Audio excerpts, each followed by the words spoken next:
ఎక్కువసేపు మాట్లాడను, కొద్దిసేపే మాట్లాడతా. కర్ణాటక సరిహద్దు నుంచి కరీంనగర్ సరిహద్దు దాకా వచ్చిన నేను. అంటే జహీరాబాద్ నుంచి ఇక్కడికి 200 కిలోమీటర్లు. అక్కడ మీటింగ్ చేసుకొని అన్నం తింటే లేట్ అవుతుందని కార్లో పెరుగన్నం పెట్టుకొని తినుకుంటా ఉరికొచ్చిన. బట్ అయినా 4:30 అయింది. చాలా సంతోషం. మీరు ఎంతో ఓపికగా ఎంతో ప్రేమతో ఇంతసేపు ఎదురు చూసిన అక్కా చెల్లెలకు, మా సిద్దిపేట రూరల్ మండల అన్నదమ్ములందరికీ నమస్కారం తెలియజేస్తూ, జై తెలంగాణ. అమ్మా 2 నిమిషాలు. అయితే మన సిద్దిపేట రూరల్ మండలం ఏ ఎన్నికలు వచ్చినా కూడా మెజార్టీలో మొదటి భాగంలో ఉన్నది సిద్దిపేట రూరల్ మండలం. ఎంతో మంచి కార్యకర్తలు, ఎంతో మంచి నాయకులు ఉన్నటువంటి నియోజకవర్గం మన సిద్దిపేట నియోజకవర్గం. నేను మీతో కోరేది ఒక్కటే, నా ఎన్నిక కాదు అని అనుకోకండి దయచేసి. ఎంపీ ఎన్నిక కూడా మనకు చాలా ప్రతిష్టాత్మకం. పులివెందుల అంటే రాజశేఖర రెడ్డి గారికి పేరుంది, కుప్పం అంటే చంద్రబాబు నాయుడుకి పేరుంది. మరి సిద్దిపేట అంటే ఇది బీఆర్ఎస్ గడ్డ అని మన పేరును మనం ఉంచుకోవాలనా వద్దా? ఆ క్రెడిట్ మనకు ఎప్పుడు ఉండాలనా వద్దా? ఈడ పరాయోడు వస్తే మన గౌరవం ఉంటుందా? అయినా వీళ్ళు ఎవరన్నా మన సిద్దిపేట గురించో మన గురించి ఎప్పుడన్నా ఒక మంచి మాటనన్నా చెప్పిండ్రా? ఏమన్నాడు రేవంత్ రెడ్డి? అరే సిద్దిపేట గింత అభివృద్ధి అవుతుందా, గంత అభివృద్ధి అవుతుందా, గిన్ని పైసలా గండి పైసలా అని కళ్ళల్లో నిప్పులు పోసుకోలేదా ఈ రేవంత్ రెడ్డి? పక్కపొంట రఘునందన్ రావు ఇరుకోట్ల మార్కెట్ మంచిగా ఉన్నదంటాడు, లేకపోతే ఇక్కడ గొర్రెల షెడ్ మంచిగా ఉందంటాడు అని ఆయన కూడా లేనిపోని సిద్దిపేట మీద అక్కసును వెళ్ళగక్కి దుబ్బాకల ఎన్నికల్లో గెలిచే ప్రయత్నం చేసుకున్నాడు. అంటే సిద్దిపేట అభివృద్ధిని ఓర్వలేనోడు, సిద్దిపేట మంచిని చూడలేనోడికి సిద్దిపేటలో ఓట్లు వేద్దామా? ఆలోచన చేయండి. అంటే మనం ఎవరికి సర్దిగట్టినట్టు ఆలోచన చేసుకోవాలనా వద్దా? కాంగ్రెస్ అయినా బీజేపీ అయినా కేంద్ర మంత్రి కిషన్ రెడ్డి కూడా అగో సిద్దిపేటకే అన్ని అనుకుంటా తిట్టుకుంటా పోయిండు. ఇవాళ వాళ్ళకి సిద్దిపేటలో ఓట్లు అడిగే హక్కు ఉంటుందా? దయచేసి మీరు ఆలోచన చేయండి. మరి ఈరోజు రాష్ట్ర వ్యాప్తంగా ఎన్నికల్లో మీరంటే సిద్దిపేటలో నా మీద నమ్మకం, కేసీఆర్ మీద నమ్మకం, బ్రహ్మాండంగా గెలిపించింది. వెనకటికి 100 అబద్దాలు ఆడి ఒక పెళ్లి చేయమన్నారట. ఈ కాంగ్రెస్ వాళ్ళు కూడా మొన్నటి ఎలక్షన్లలో 100 అబద్దాలు ఆడి కుర్చీలో కూర్చున్నారు. ఒక్క అబద్ధం ఆడినారు, ప్రజలను నమ్మించిండ్రు. ప్రజలు నమ్ముతలేరని చెప్పి బాండ్ పేపర్లు సంతకాలు పెట్టి పంచిండ్రు, ఇంటింటికి నోటరీ డాక్యుమెంట్లు వంచిండ్రు. ఇది ఏఐసిసి మాట అన్నారు. 6 గ్యారంటీలకు చట్టబద్ధత తెస్తామని ప్రజల్ని నమ్మించిండ్రు. గద్దెనెక్కినాక ప్రజలను మోసం చేసిండ్రు. ఒకసారి చూడండి, ఒక 2-3 చూపిస్తా, టైం లేదు కానీ జల్దీ 5-10 నిమిషాల బంద్ చేస్తా. ఒకసారి చూస్తే 2 లక్షల రుణమాఫీ చేస్తా అని చెప్పిండు. ఎట్లా చెప్పిండో చూడండి. ఇవాళ చంద్రశేఖరరావు ఏమనుకుంటున్నా అంటే రుణమాఫీ చేసిన ఓట్లు నాకు పట్టాయని. నేనేం చెప్తున్నా అంటే రుణమాఫీ అయిన వాళ్ళు అందరూ ఎంబడే పోయి మళ్ళీ 2 లక్షల రుణం తెచ్చుకోరి, డిసెంబర్ 9 నాడు నేను అవి మాఫీ చేస్తా. కాబట్టి రైతులందరికీ నేను విజ్ఞప్తి చేస్తున్నా, ఎంబడే పోయి బ్యాంకుకు పోయి లోన్లు తెచ్చుకోరి, వచ్చిన ఎంబడే నేను రుణమాఫీ చేస్తా. వచ్చిన ఎంబడే చేస్తా అన్నాడు. రుణమాఫీ చేసిన వాళ్ళందరికీ డిసెంబర్ 9 తారీఖు నాడే చేస్తా అన్నాడు. అయినా అది ఎవరికన్నా ఊళ్ళే 2 లక్షల మాఫీ అయిందా ఎవరికన్నా? మరి ఇక కుల్లా 2 లక్షలు మాఫీ అయిన వాళ్ళు కాంగ్రెస్కి అయింది, కానోళ్ళందరూ కారు గుర్తుకు వేసుకుంటూ అయిపోయాయి. ఇంకేమున్నది అందులో? అంతే కదా. ఇది అబద్ధం కాదా? ఇంకోటి పెట్టాయా బాబు, 500 బోనస్ ఇస్తా అన్నాడు వాటికి. సంవత్సరానికి ప్రతి రైతుకు అత్యధికంగా రైతులు పండిస్తున్న పంట వరి ధాన్యం. ఇవాళ వరికి కనీస మద్దతు ధర 1960 రూపాయలు ఉంది. ఇవాళ దళారులు మిల్లర్లు 1200కు 1400కు కొంటున్నారు. కాబట్టి 1960 రూపాయలున్న వరి కనీస మద్దతు ధరకు మించి 2500తో ఒట్లు కొనే బాధ్యత. ఏమన్నాడు? వడ్లకు ఇంకా 500 బోనస్ ఇస్తా అన్నాడు. 2500కి కొంటా అన్నాడు. అంటే పాపం వేరే కాడ కొంతమంది ఆశపడి 500 ఎక్కువ వస్తాయని గెలిపించారు. మొన్న వానకాలం వడ్లకు ఇచ్చిండ్రు 500. మరి ఇప్పుడు యాసంగి వడ్లు రేపో మాపో శురువైతాయి. బిడ్డ కాంగ్రెస్ వాళ్ళారా, 500 ఇచ్చినాకనే మా ఊళ్ళల్లో వచ్చి ఓటు అడగాలని గట్టిగా మనం అడగాలి. చెప్పలే మరి ఓట్ల ముంగట చెప్తివి, గద్దె నెక్కితివి, 500 ఇవ్వంటే సపోర్ట్ చేస్తలేరు. మరి ఆ వడ్లకు ఇవాళ 500 మక్కలకు, వడ్లకు, శనగలకు, జొన్నలకు అన్నిటికీ 500 ఇస్తామని చెప్పిండ్రు. మేనిఫెస్టోలో రాసిండ్రు. ఇవాళ గద్దె నెక్కినాక మాట మర్చింది కాంగ్రెస్ పార్టీ. ఈ విషయం అందరికీ చెప్పాలి. వడ్లకు బోనస్ ఎగబెట్టిన కాంగ్రెస్ కు రేపు పార్లమెంట్ ఎన్నికల్లో గుణపాఠం చెప్పాలి. నెక్స్ట్ వ్యవసాయ పన్నులు మొదలయ్యే ముందల్లే అది అవసరం లేదు, తీసి రైతు బంధు 15,000 అన్నాడు, ఎగబెట్టిండు. అది మీకు తెలుసు. ముసలి 4,000 పెన్షన్ పెట్టి 15,000 రైతు బంధు వచ్చిందా? పెన్షన్ ఎంత వస్తుంది? 2,000 వస్తుంది కదా. వచ్చే నెల నీకు 4,000 నీ ఖాతాలో పడతాయి. వచ్చే నెల డిసెంబర్ 9 నాడు పెద్దమ్మ 2,000 కాదు, ఇందిరమ్మ రాజ్యం వచ్చి నీకు 4,000 రూపాయలు పెన్షన్ వస్తుంది. ఎవరు నడుపుకునే పని లేదు.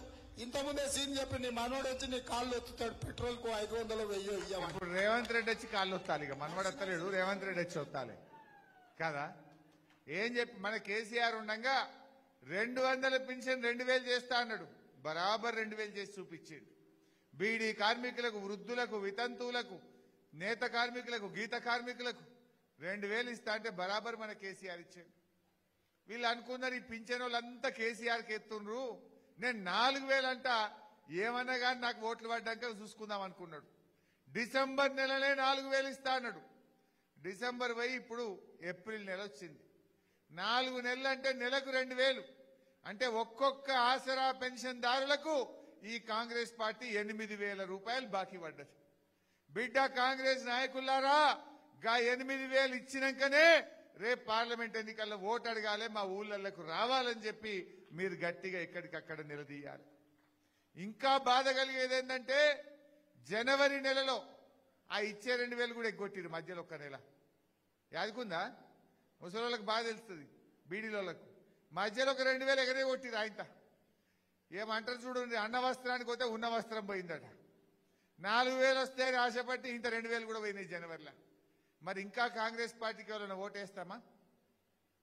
మహిళలకు ఏమన్నాడు? ఆడపిల్లలకు 2,500 ఎత్తా అన్నాడు. చూడండి, అది కూడా ఒక్కసారి వేసిండా? ఇస్తున్నాడు. అవునా? అందుకే మా అక్కల కష్టాలు చూసి నగదు మా అక్క దగ్గర ఉంటే పిల్లల చదువులు, ఇంటి ఖర్చులు, పండుగ పూట చుట్టం వస్తే ఇంత మంచి చెడ్డ చూడడానికి ఉంటది. అందుకే ప్రతి నెల 1వ తారీఖు నాడు ప్రభుత్వ ఉద్యోగికి జీతం వచ్చినట్టుగా ప్రతి నెల 1వ తారీఖు నాడు ఆడబిడ్డల ఖాతాలో 2,500 రూపాయలు ప్రతి నెల ఆడబిడ్డల ఖాతాలో వేయాలని కాంగ్రెస్ పార్టీ నిర్ణయం తీసుకున్నది. ఎంత ముద్దుగా అబద్ధం ఆడిండు. 2,500 ఒక్కలకన్నా, ఎవరికన్నా ఒక్కరికి వల్లే. మరి ఎంత మోసం ఇది. వీళ్ళ మీద పోలీస్ స్టేషన్లో చీటింగ్ కేసు పెట్టద్దు. అందుకే నేను మా అక్క చెల్లెలు అంటున్నా, 2,500 వడ్డోళ్ళేమో కాంగ్రెస్ కోటైంది. పడని అక్క చెల్లెలందరూ కారు కేసింది అనుకో, రేపు అసెంబ్లీలో పోయి బల్ల గుద్ది ఈ కాంగ్రెస్ వాళ్ళ మెడలు వంచి ఆ పైసలు వచ్చేటట్టు చేస్తా మీకు. నేను గట్టిగా అడగాలనా వద్దా? ఇంకా తులం బంగారం చెప్పిండు, అది అడుగుందా మీకు? అది కూడా చూపియవా? కళ్యాణ లక్ష్మిలో ఈ రోజు 1,00,000 రూపాయలే వస్తున్నాయి. ఈ నెల అయితే 1,00,000. వచ్చే నెల మీరు తీసుకుంటే 1,00,000తో పాటు తులం బంగారం ఆడబిడ్డలకే ఇచ్చి వచ్చిందా చెల్లె తులం బంగారం కన్నా? ఈ నెల అయితే 1,00,000, మళ్ళా నెల అయితే దానికి తులం బంగారం కలుపుతా అన్నాడు. మళ్ళా నెల 4 నెలలే. ఆ 1,00,000 పోయింది, ఇంత తులం బంగారం పోయింది.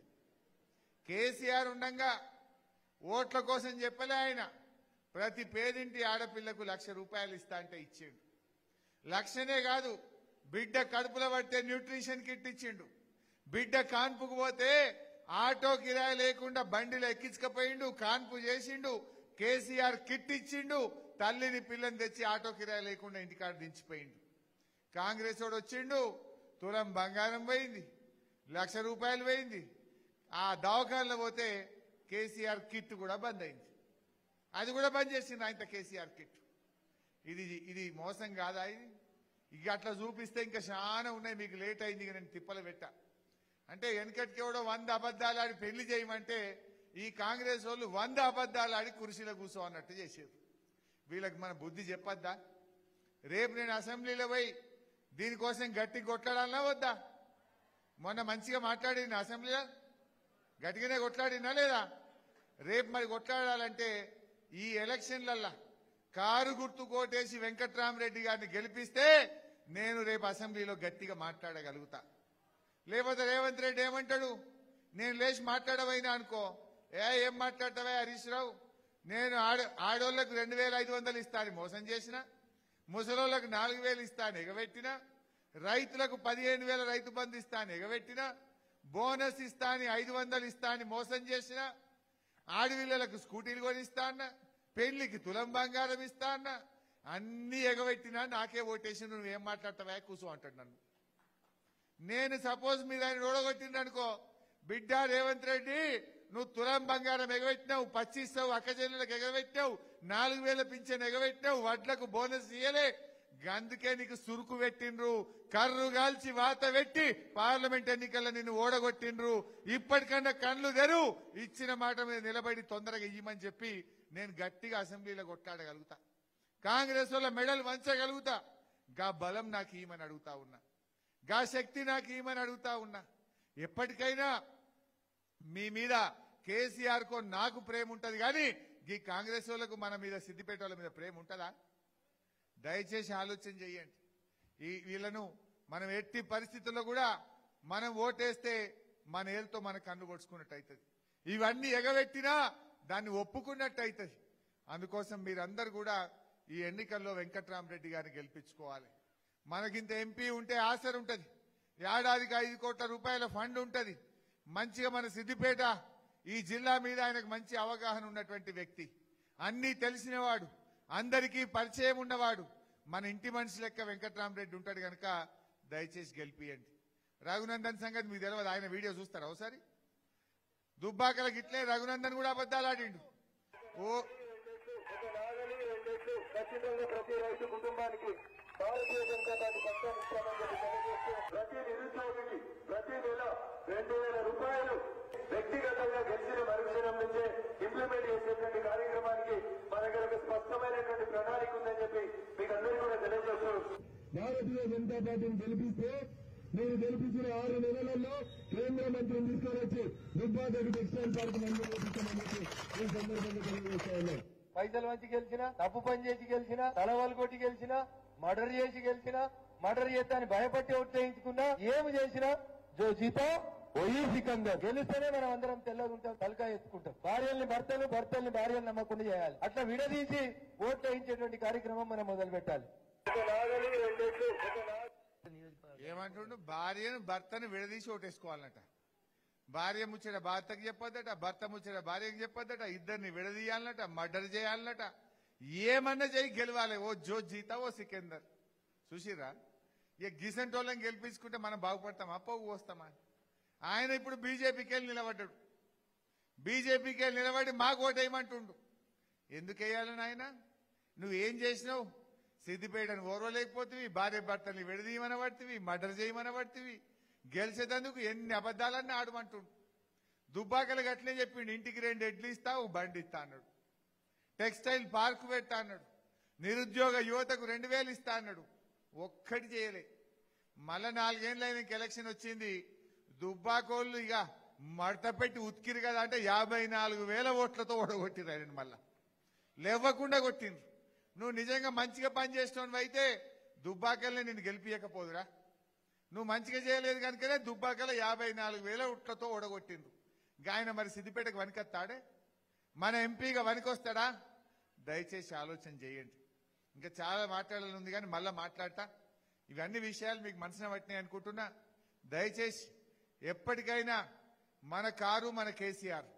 నేను ఎన్నికలు అయిపోయినాక కూడా మా యువకులకు డ్రైవింగ్ లైసెన్స్లు ఇస్తా అంటే ఇచ్చిన, మీకు కుట్టు మిషన్లు ఇస్తా అంటే ఇచ్చిన. ఇప్పుడు వెంకట్రామరెడ్డి గారు మనకు సోపతైతా అంటుండు, మీ పిల్లల చదువుల కోసం 100 కోట్ల రూపాయల సంక్షేమ నిధిని ఏర్పాటు చేసి తన ట్రస్ట్ ద్వారా పేద పిల్లల్ని చదివించడానికి తను ముందుకొస్తా ఉన్నాడు. అదే విధంగా ఇట్లాంటి ఫంక్షన్ హాల్ కట్టి కార్యకర్తలు పేదల పిల్లలకు 1 రూపాయికే ఫంక్షన్ హాల్ కూడా ఇప్పించేటట్టు సాయం చేస్తా అని మాట్లాడుతూ ఉన్నాడు. ఒక ఎంపీగా చదువుకున్నవాడు, కలెక్టర్గా ఉన్నవాడు ఢిల్లీలో గట్టిగా కొట్లాడి మనకు పనులు చేయగలుగుతాడు, పేదలకు సాయం చేయగలుగుతాడు. నేను మీ అందరినీ చేతులు జోడించి ప్రార్థించేది ఒక్కటే, నా కోసం మీరు ఎట్లా పనిచేసిండ్రో, మొన్న ఎమ్మెల్యే ఎలక్షన్ లో నాకు ఎన్ని ఓట్లేసిండ్రో, రేపు వెంకట్రామరెడ్డి గారికి కూడా అదే పద్ధతిలో మే 13వ తారీఖు నాడు వెంకట్రామరెడ్డి గారి కారు గుర్తు మీద ఓటేసి ఆయనను దీవించండి అని కోరుకుంటూ, నేను ఆలస్యంగా వచ్చినందుకు పెద్ద మనసుతో నన్ను క్షమించాలని కోరుతూ జై తెలంగాణ.